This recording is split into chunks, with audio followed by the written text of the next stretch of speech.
Hello, I'm Martijn. I work at the Jessa hospital in Hasselt in Belgium. And we were one of the partners in NWE-Chance and the work package leader of the pilot in NWE-Chance. Today I want to share the results, the first results of our feasibility study, and also want to highlight the different things you have to take in account when starting home hospitalization, because it's a whole different way of delivering care to heart failure patients than in a hospital itself.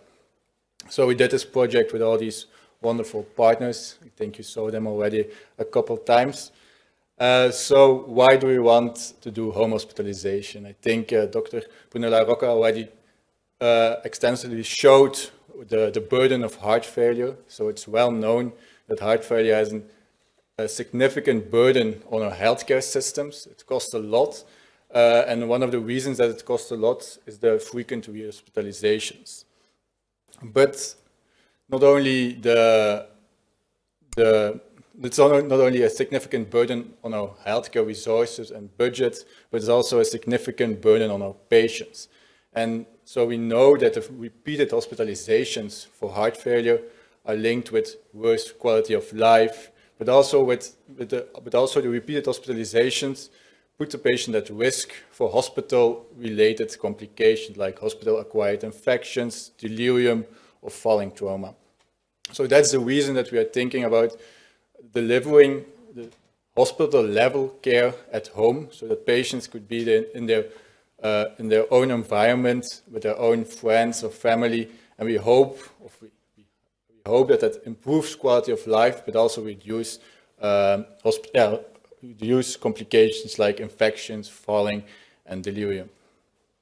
So what's important, and NWE-Chance was a feasibility study, so it was really looking at if it's possible and is it organizationally possible to deliver home hospitalization to heart failure patients. And we really look at the patient perspective, but also at the healthcare provider perspective. So we looked at acceptance, satisfaction, and usability.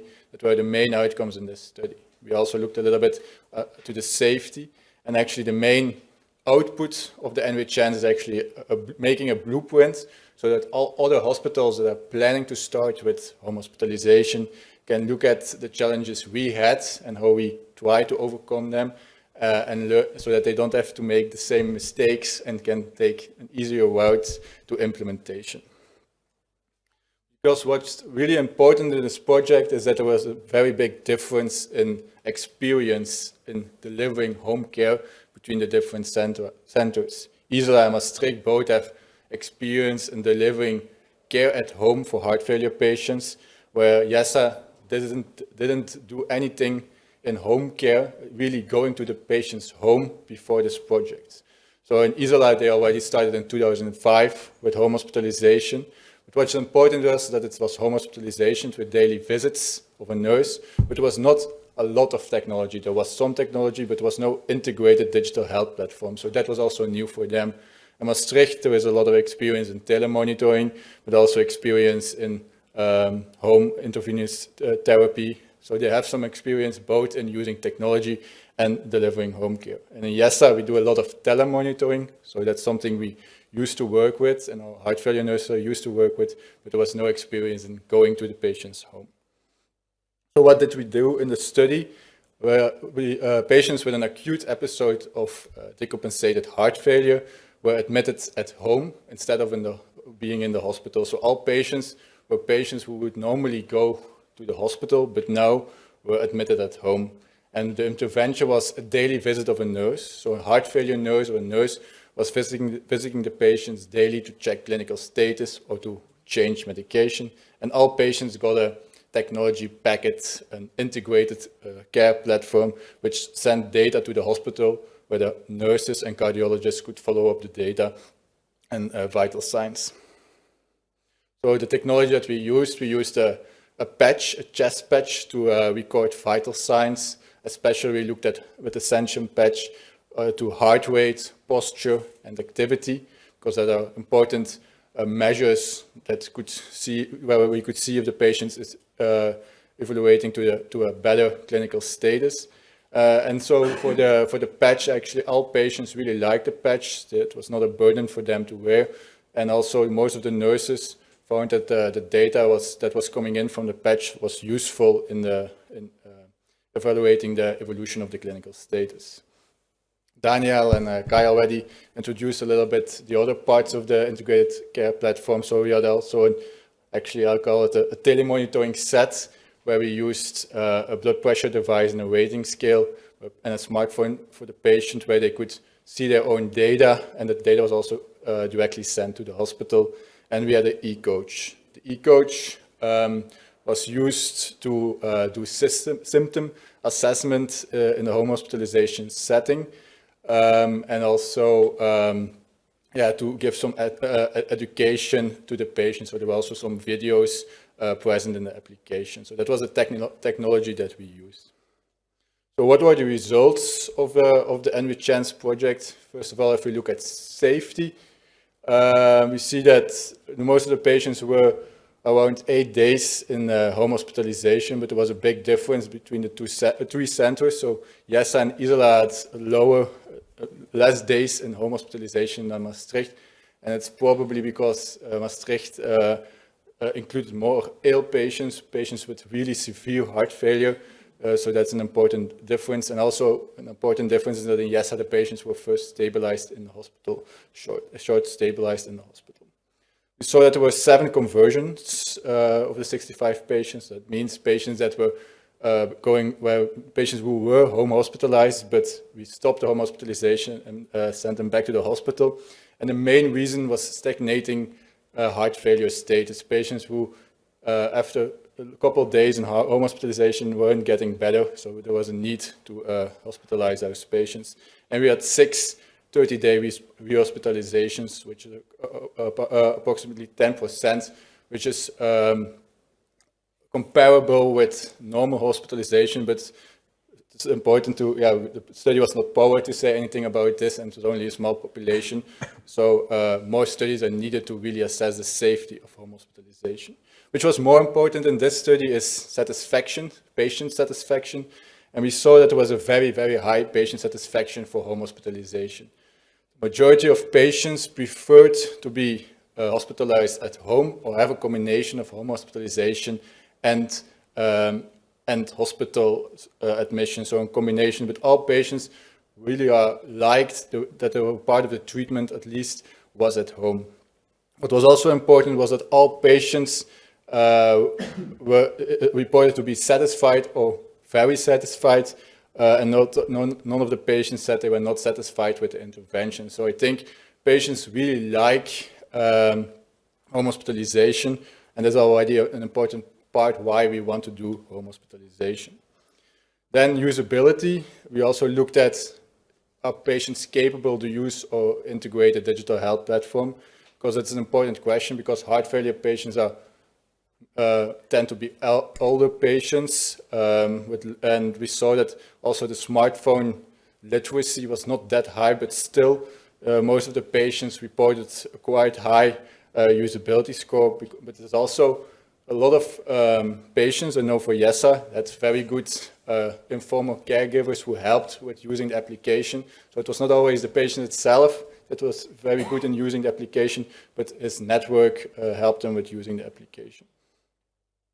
But what also is important, what I learned from the project is more than the numbers. If I talk to the patients that were included in the project, a lot of patients said, I feel reassured. It was very nice to have the feeling that the hospital takes care of me and looks after me, even outside of the hospital.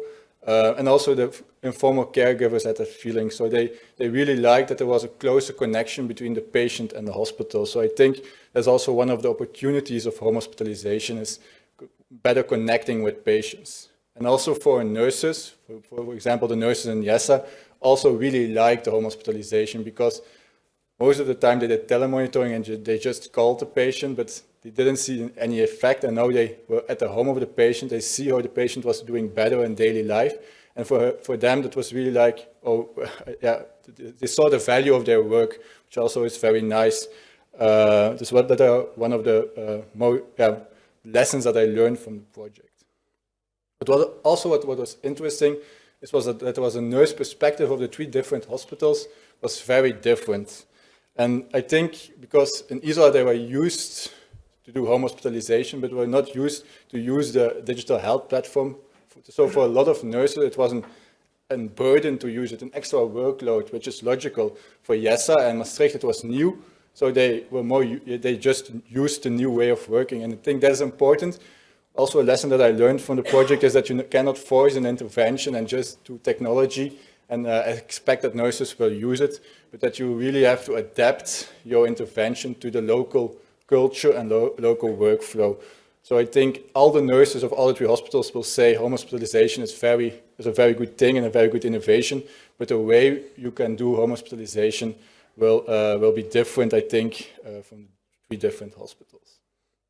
So what is needed if you want to start home hospitalization?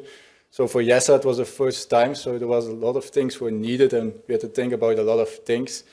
But I think, first of all, good patient selection is important. Not all patients can go in home hospitalization. You have to have independent or well-supported patients. You have to have patients with some level of digital literacy. You have to choose good technology. The technology has to be easy to use and also has to be trustful. So I think in this project it was not a problem. We had in the beginning we had some issues starting up, but actually after 1 month, there were actually no technical issues. You have to have nurses who are capable to work with technology. You have to organize the working of your nurses differently. They have to be available on the weekends. For example, in Jessa, heart failure nurses didn't work in the weekends before the project, so you have to persuade them to come in the weekends. But also at night, you have to have supervision of the patients. So you also have to have doctors who are willing to look at the data and to be available in the weekends. Because in Jessa, I speak for Jessa, there were some doctors who forgot that they had patients admitted at home because they were not in the hospital. So it's a different way of working.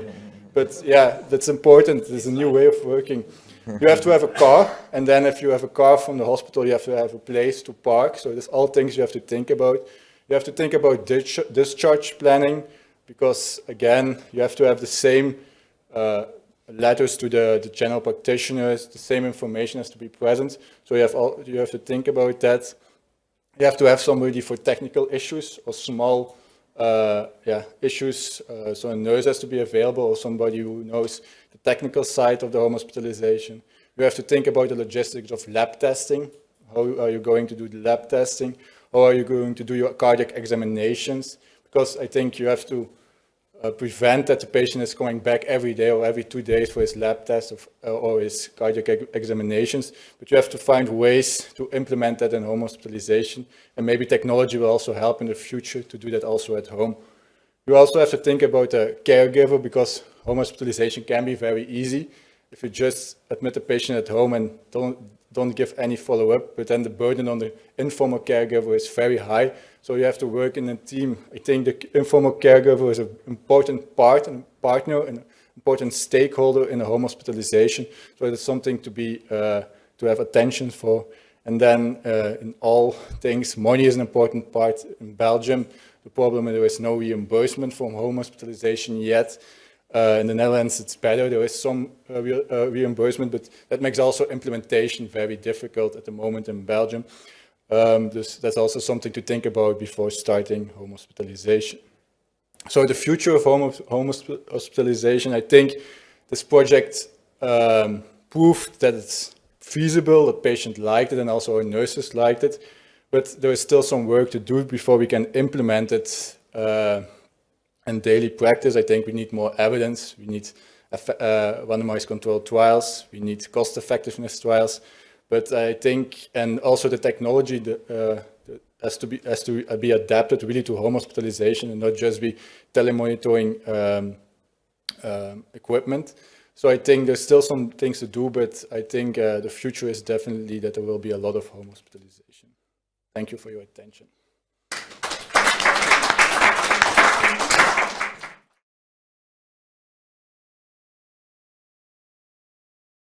Hi all, my name is Hesam Amin. I will proceed with the Passion HF project.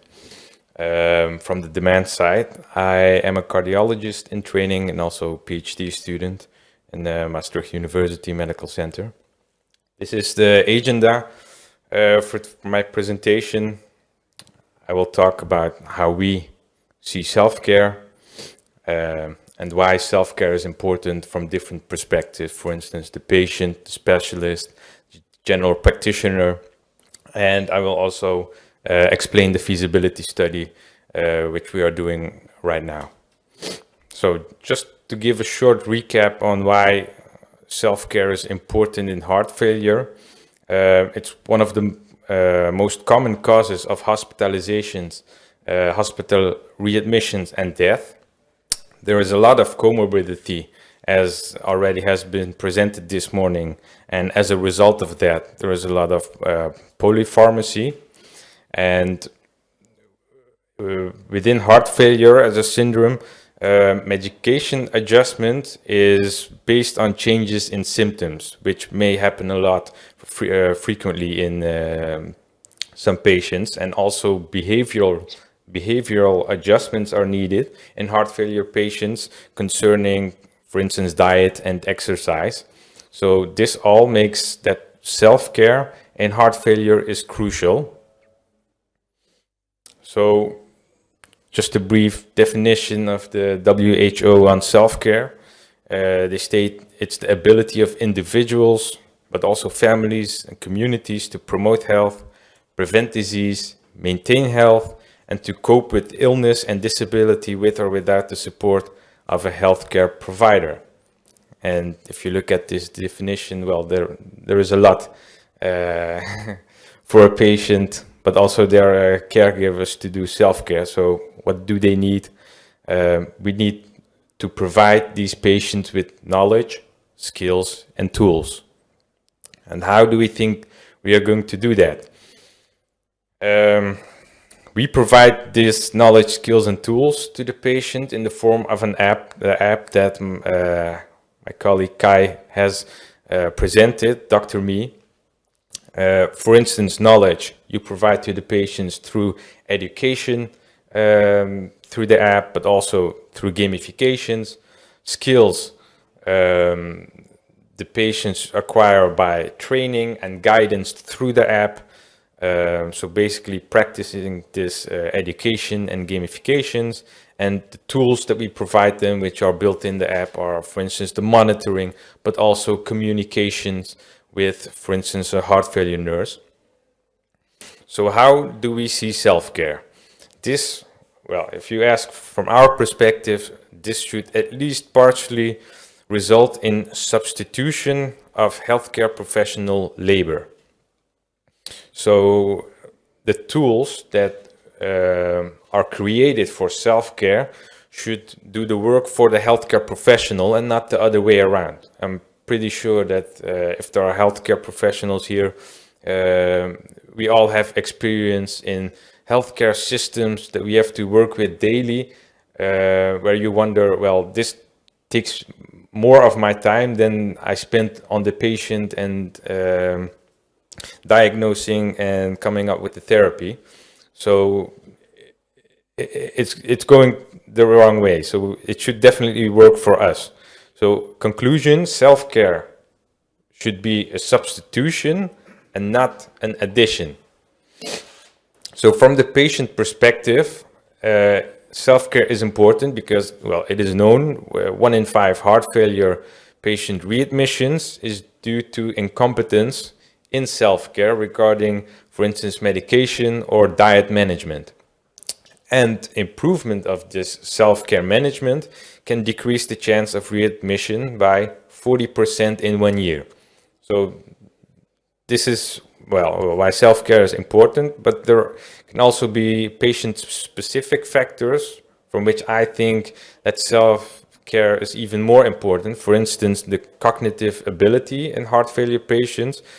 Well, it's estimated between 25 and 75% that there is a decreased cognitive function in heart failure patients. You might think, well, is it smart to let these patients do the self-care? Well, this only tells me that we need to help them more with the self-care. We need to provide these tools and knowledge. And there are also some external factors such as socioeconomic factors and geographic factors, in which the need for self-care is higher in some specific patient group. Now, from the healthcare professional's perspective, there is a lot of comorbidity and polypharmacy, as I've mentioned before. So there is a lot of different physician involvement in one patient. And sometimes it's hard to get a good overview of a patient because, well, the patient has so many diseases. So, and we all know that guideline adherence of healthcare professional is not what it should be. So, and this all is even more complex because of the interplay between multiple diseases and guidelines. And then there is the point of fragmented medical information. For instance, you have multiple systems that are used in the same hospital, but you also have medical information at the GP about the patient that the healthcare professional in the hospital don't know, and vice versa. So how can self-care with support of Dr. Me help this? I see it as Dr. Me, this app should be an orchestrator between these different specialties within a hospital, but also between information communication, just as the as the platform that has been presented before, should be able to exchange information inside and outside of the hospital. And because Dr. Me has all this knowledge combined, this can truly lead to precision medicine, because you are really using all information available of the patient. And of course, because the system knows all this information and can help, this could definitely be a solution for the increasing burden on healthcare. And that would result in healthcare professionals being able to, well, provide the time that is needed for only the patient who really need it. And what we are doing in this project is, how I see it, is artificial intelligence aided self-care. Of course, it should be implemented right, but this would definitely lead to precision medicine, because patients are continuously generating medical data. And how can you capture this? For instance, patients are carrying smartphones. You can see how many steps they take in a day. They're using wearables, which have heart rate monitors, O2 sensors. They could also be wearing biosensors, or, for instance, internal cardiac defibrillators. And there's also the interaction, as Kai said, with the Dr. Me avatar, with which you collect this medical information. And the above examples are passive and also active data collection. Passive data collection is where the patient doesn't know, right? For instance, a wearable, and the active data collection is where you actively ask the patient, how are you doing? So this is then used as input for Dr. Me, and then patient-tailored advices are generated by Dr. Me based on guidelines, and on the other side based on predictive modeling. So as Kai has explained before, the guideline-based modeling, well, you know the variables that you are going to use to make the decisions, and you know all the specific outcomes, so you can use actually any business rule engine, but in this case it's BPMN. You can just model these out in flowcharts. But then you have the predictive modeling, which uses machine learning. So we have a large database that is used, and this is an example of some variables, not all I've presented here, that are used in this AI model. It's mainly lab values and symptoms, and based on these values, you can have the predictive model tell you what the optimal medical treatment should be for this patient. And right now we are doing this in a feasibility study, which is called Stabilize HF, which is usability and feasibility of a personalized web-based education and self-management approach for patients with chronic heart failure across 4 European sites. And this is a pragmatic observational feasibility study in which we will recruit 600 patients. And our primary objective is to assess the system usability. And as secondary objective, we are validating the decision engine models based on real life data. So at the same time, the guideline-based modeling and the predictive modeling.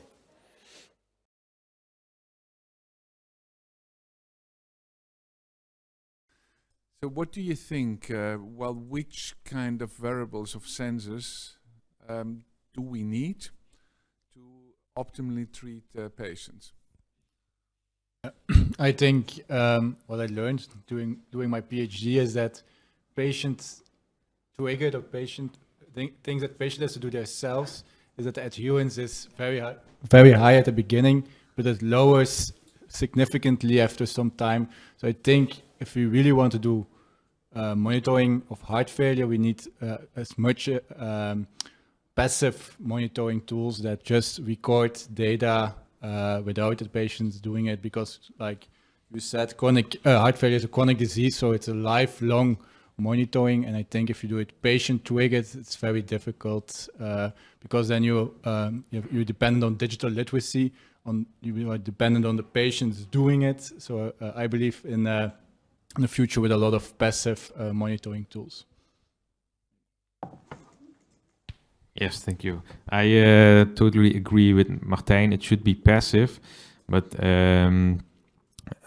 I think we also have seen publications of, for instance, the patch sensor that you're using that can quite accurately predict any imminent decompensation. But I think that we should not stop there, because the patch, well, you still have to wear. What if the patient doesn't want to wear it one day? And we all know, or maybe you don't know, there are also examples of just machine learning on video images. For instance, in the waiting room, the computer can tell if the patient has a risk for certain disease. And if you just follow that line, you can have, for instance, at home monitoring, you can have like a camera. Well, it should be all privacy safe, but it just records the patients. It follows the patient's movement in bed as they sleep, and I'm pretty sure that that is something that the patient doesn't have to be aware of. You don't have to wear a patch, but it's an out-of-the-box approach of following the patients. So it's an external sensor, but we have to put more effort in finding out new ways of following this patient. So I think, well, right now is time to do this. We have remotely present Dirk, Muller, Wielandt. Yes. Yes. Perhaps you can also answer this question. Sure. Hans-Peter placed one of the most critical questions, and I would say and add to the other two.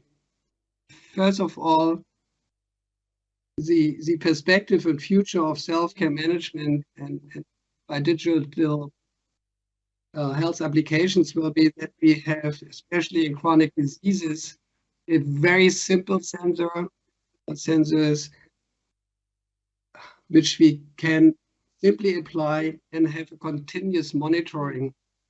Why? Because we want to detect very early mild functional impairments, for example, in heart failure, to early be in a proactive adaptation of the treatment strategy. And of course, we have a lot of experience in diabetes with glucose-centered, but going for heart failure now, and I think that the future in sensors not only that we decide at the moment which parameters we have and what can we apply as a sensor, But I think the technology and sensors will develop very much in the next 3 to 5 years. So there will be a very disruptive material technology.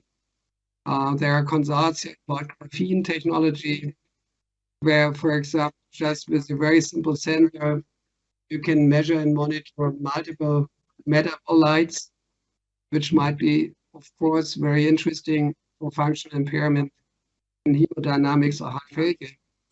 And therefore, I think at the end, it will be very simple sensors, easy to apply, with a lot of parameters, some of which we probably don't know yet the idea of relevance. And then I think we get very continuous monitoring. So I think we're really in the beginning, and we always forget, that's why I'm thankful for the question, we develop in sensor technology per se. It's not only how we apply it, but the development of them. Thank you for answering this question, Dirk Muller-Wielandt. Well, we have seen that hospital care at home comes in a variety of forms, from telemonitoring to telerehabilitation, hospitalization at home, teleconsulting, virtual doctors, and so on. What we also have seen that is to some extent still in its infancy. And you can imagine that if you want to introduce these kind of hospital care at home, that it comes with all kinds of organizational implications. And I would like to know from each of the panelists, what kind of changes do you see? I would like to start with Josiane. The most important, what you would like to see is that that there are less physical visits. So what we also see is that that's not evident, because it's very strong to change the organization of care. So cardiologists, other healthcare providers are still used to invite patients to see them physically. So that's a very important aspect which has to be changed and which is very difficult to change. And it's because of the organization itself, but also because of the professionals who do not think about it, that patients are followed at a distance.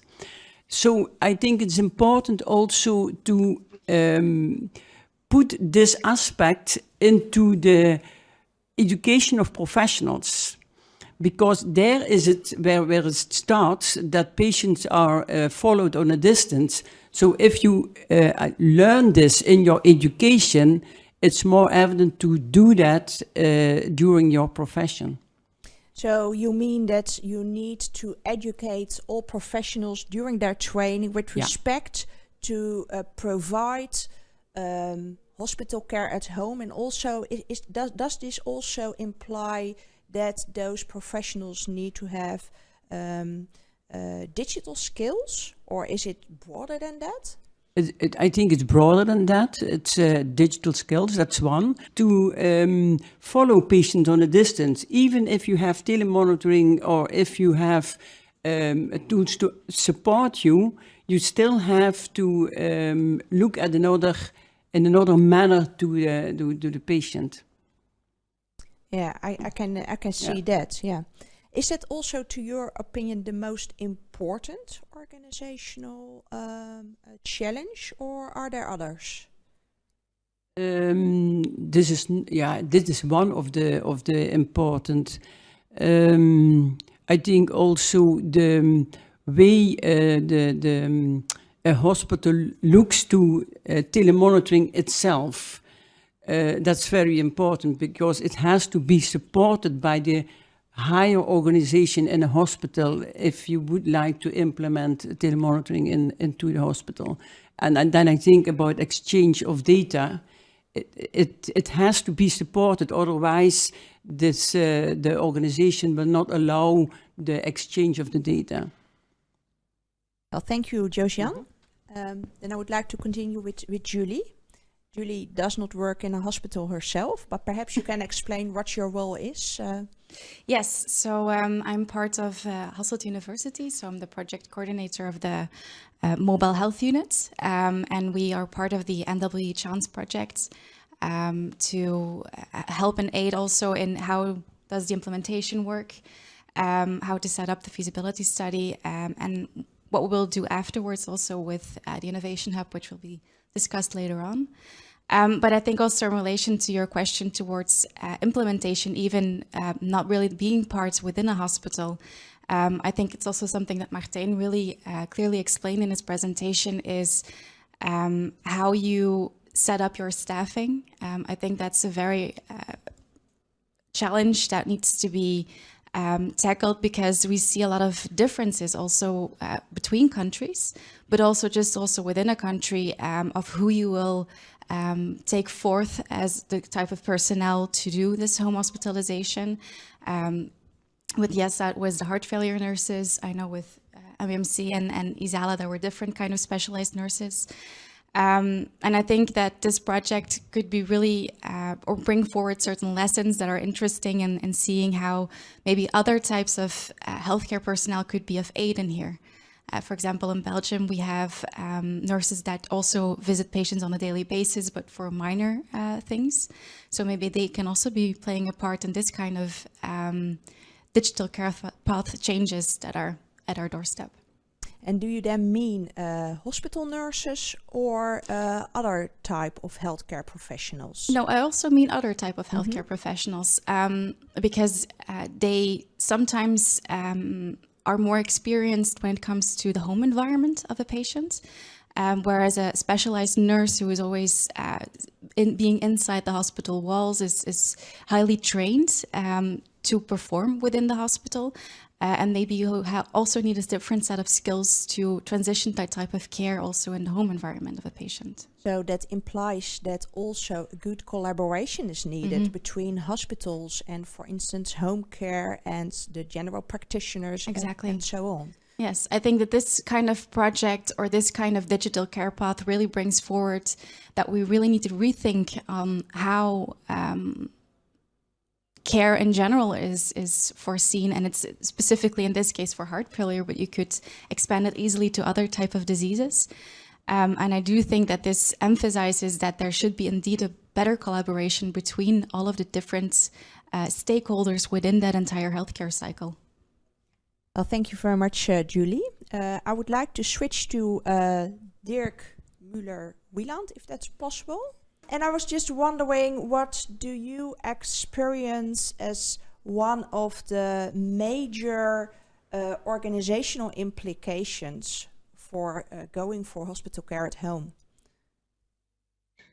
Well, I think that we have in Germany a little bit different and specific situation, meaning that we have clearly divided, we call healthcare sectors. So there's a hospital with hospital budgets, and there's outpatient, or let me say, patient care outside of the hospital. Therefore, outside of the hospital, we have not only GPs, but also a huge number of specialists who are not working in a hospital. So the wording to bring hospital care to home to the patient won't work in Germany at the moment because it's not financed at all. But anyway, I think the key issue is that we have to rethink integrated healthcare for chronic diseases in all. And I can support everything what has been said. And therefore, in Germany, we have now novel projects also for heart failure, where using open platforms, as mentioned in the morning, are used, where the patient has access on, the outpatient caregiver, either GP or specialist can have access, and the hospital team. And together they integrate the 24/7 care of chronic disease patients. But that is really a method to our system, and the lack of flexible financing of such kinds of care projects or solutions. But in all, I think, yes, hospital care is just one aspect of care of the patient. And I think we really have to rethink the care from the patient. And therefore, it's really a pathway, a clinical pathway. Different caregivers have different roles and hopefully are integrated by digital healthcare solutions. And yes, Josiane, without education at school, it will never work. And so actually what we already see here is that we need to rethink our way on delivering healthcare at home, because we already saw that the professionals need different mindset, different skills. We need to provide more integrated care. We need to have good reimbursement models or financial models. We need technology to support the transfer of hospital care to the living environment of the patients. I was wondering, Hesam, you talked about self-care and also within Passion HF, but how do you see self-care in hospital care at home on a general basis? Do we need to include that more? Yes, I think we need to include that more, because if you look at the health monitoring, like telemonitoring, now in the traditional sentence, what I've noticed is that it's mainly an addition to standard of care. Nothing has been changed, but standard of care is going on, and telemonitoring has been added to that. And what I think, what I've seen is that you're mainly only reacting when something through monitoring is going wrong. And what you actually want is that this monitoring or self-care continuously improves care for patients, which is not going wrong, but is going all right. The patient is stable, but you want to improve that care. And that is a different approach as what I think that is going on right now, because we mainly react when it goes wrong, but you want to improve when it is still going right. Yeah, that's a very good point. Add one aspect. I think we have a very, very good example for the role of self-care. And this our patient is type 1 diabetes. And already 100 years ago, the concept was, if the patients know and learn how to adjust the dose for insulin, to physical activity, to diet, to stress situations, which we do by very good patient coaching and teaching, of course they become independent. And the goal is that they are more or less the best doctor by themselves for daily life. And I think this concept, of course, can be transferred to many other chronic diseases. And as Josiane said, in Germany too, about 80% of the regular visits or physical encounter of a patient with a specialist outside of the hospital is just regular revisit, which you really, it's nice to see him, but of course the patient could do it by himself if he would know enough. So also the patients need to change in this. Hans-Peter? Just to add one point also to the question, how you see then the link. And I think it's important to really have a link. And one possibility would be what Hesam is saying, that if a patient is deteriorating, to act proactively and, for instance, then to have nurses that go at home, so home care, actually provide maybe one time or twice IV treatment, actually to prevent deterioration, so that we are much more flexible in that instead of just separating the two. That's a good point indeed. Martijn, you started with hospital admissions at home at Jessa, and you already indicated some organizational implications. What is, to your opinion, of all those for your situation, the most important one? Yeah, I think the patient himself and the caregiver, the informal caregivers, because a lot of patients reacted like, why would I do it at home if there is a hospital? And then you have to explain why it's a good option. So I think it's also a mentality change for patients, like already said. So I think that's very important. And then like the change is always difficult, and it's not only for health professionals and patients, but we all, at the beginning of the project, I had to explain it at the billing department, why we want to do that, explain it at the logistic department. I had general practitioners I had to call multiple times to persuade them that, like, yeah, home hospitalization is a valid option, or we want to try it. So I think it's really embedded, the normal hospitalization is really embedded in our mentality, in, not only in health, but in patients everywhere. So I think, it's like Dr. Bruno La Rocca said, it's really a paradigm shift. It's really another way of thinking. So I think it's in all levels of care and even outside of that. So speaking on paradigm shift, I would like to thank all panelists for this discussion.